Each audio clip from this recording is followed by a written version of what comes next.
I'm a first generation student as well, so that's a lot of extra stress on top of mental health. I just want to be as open and transparent about this as possible because I feel like it's just not talked about enough.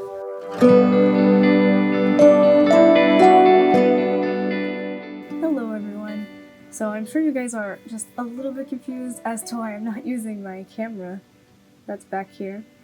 But that's just because I'm running out of storage space, so I don't have a way to clear off my SD cards right now. But anyway, today I wanted to, have a more serious video, and I wanted to talk about how I deal with having, how I deal with my own personal mental health while in college. I'm about to go into my senior year of college, which is exciting and nerve-wracking, and I wasn't intending on graduating this year, but I am. So, I just wanted to talk about ways that I just get through college with mental health.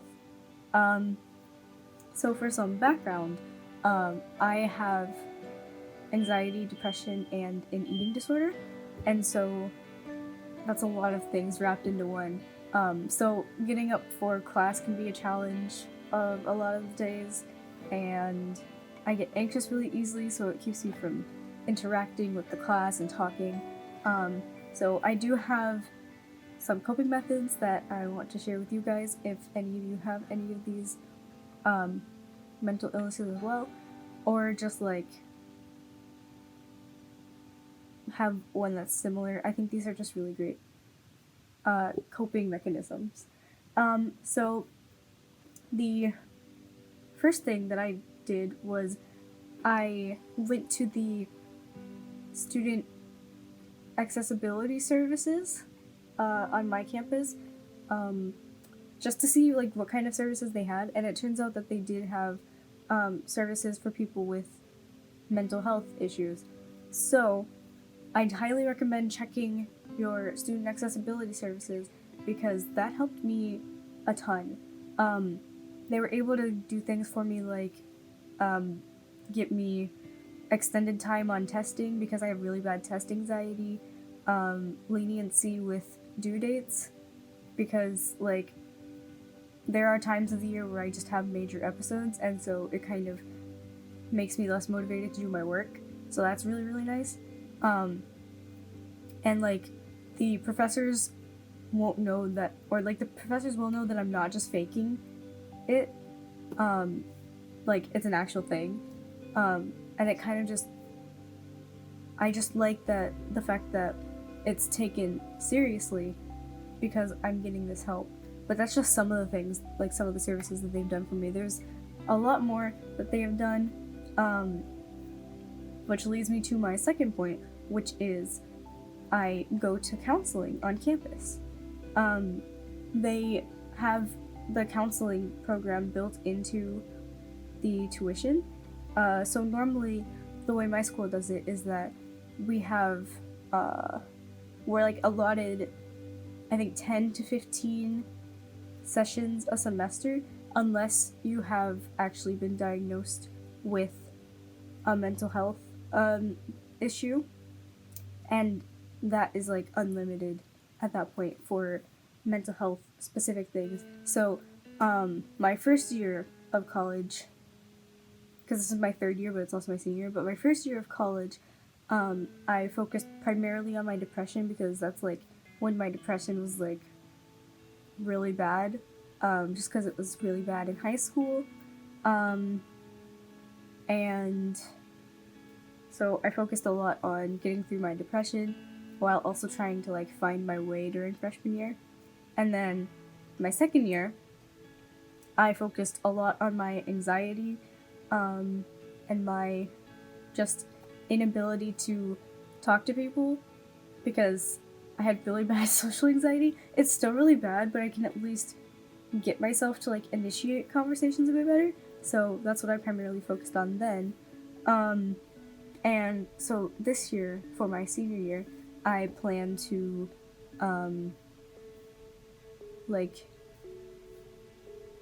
try and work through my eating disorder I don't really have a specific one that I'm assigned to. I just have one, but it's not a specific one. So that's what I'm planning on working on for my last year, because it just seemed right to do that. And the depression and anxiety is kind of also tied into it, so it's still going to be worked on in that regard, but the main focus is going to be the eating disorder this year. Just because I know it's bad, and I've been denying it this whole time, and so this is me facing it and trying to overcome it, because I've just been denying it and pushing it off for so long. So I do that as well. The third thing I do is I bullet journal. I just started bullet journaling. The story behind bullet journaling is kind of weird for me. So I started bullet journaling in fall of 2018, and then I just got really overwhelmed with it, so I stopped doing it. And then I started this bullet journal in May, around finals. And so I do have a bunch of spreads that I've been looking at, and I do have a flip through of this specific journal as well. If you want to see that, I'll leave it in the cards. I think it's over here. But yeah, I'll leave it in the cards somewhere up there if you wanted to see the flip through of this. But this has been really, really helpful for me, and me being an art major and minor, I hope to create more, and this is kind of a really great creative outlet for me. So I love bullet journaling. Bullet journaling is fantastic. I'd say it kind of helps me stay motivated, because it gives me an avenue to be creative and to just do what I want to do, in whatever art that I would like. I do a lot of BTS themes in my bullet journal. So for this month I did August D, because August D. So there's that. Excuse me. And some, what are we on, 0.4? Another thing that I do is either 4 or 5, I'm not sure. But another thing that I do is I just try to surround myself with people that I know will be positive for me in my mental health journey. So I have cut out a lot of people from my life.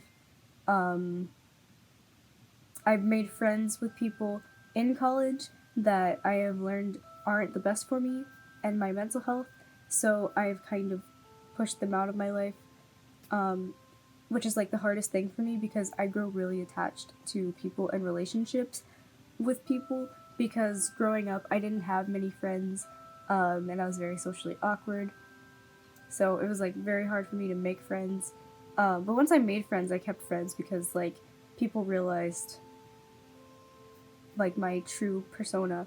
But I got a lot of issue making friends, because a lot of people just thought that I was hyper and immature and all this stuff. And then the turning point was 7th grade for me, because the end of 7th grade is when I stopped getting bullied, and I was also in the beta club, so everyone could kind of see how serious I could really be and how much of a leader I could be, and that kind of turned around everything. So now it's easier for me to make friends, because I know how to show that side a bit better, even in my personal life.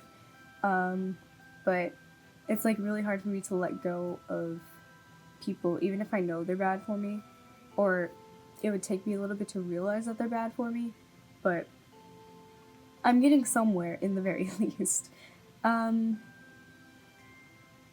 So yeah, I'd say that's my top 4 or 5 tips, I don't remember how many there were, on how I deal with my mental health while I'm on campus. I do listen to a lot of music as a stress reliever. I try to stay on top of things to the best of my ability, but as you know, mental health can just be so detrimental to your mental state and your motivation to do things. So I try my best to find that internal motivation as much as possible, because internal motivation works so much better than external motivation, and I just have to remember to find that internal motivation to continue pushing forward and just getting through the day. But yeah, it's gotten so much easier. Freshman year was a whirlwind for me, and I went through so much, and my depression was at its absolute worst that it was in a long time. I wasn't like suicidal anymore, but I just hit a really dark place. But I did make a promise to myself around the time BTS Wings came out that I wouldn't attempt anymore, and so I haven't. And that was 3 years ago, almost 3 years ago. So I don't think I'm going to get in that dark of a place again, but it still gets pretty dark, and there's lots of ups and downs. A lot of them were downs my first year and a half of college, and then there were a lot of downs my last semester.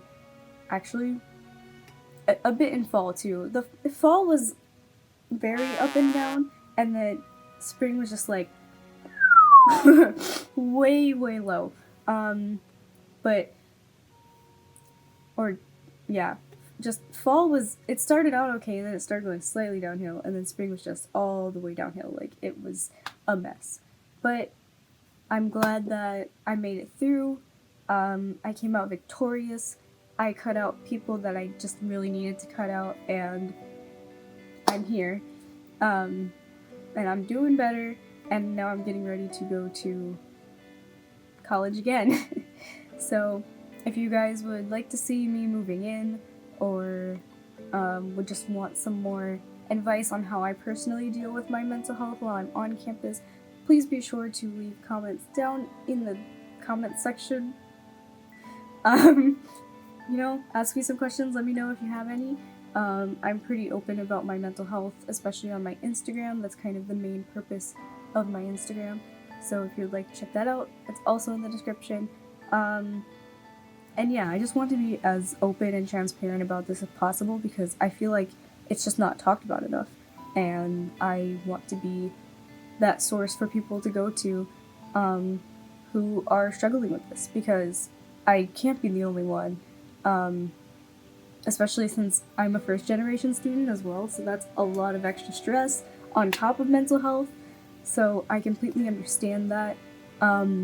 If you would like a video about me just talking about my experience being a first-generation student, also let me know. But other than that, I hope you guys enjoyed this video. If you did, please be sure to give it a big thumbs up. Subscribe down below if you want to see more content like this. And don't forget to hit that bell so you know when I'm posting next. I hope you enjoyed. Thanks for watching. Thanks for listening. It's very important that I get my story out there, so thank you so much for listening. It really means a lot to me. And remember to K-pop and chill.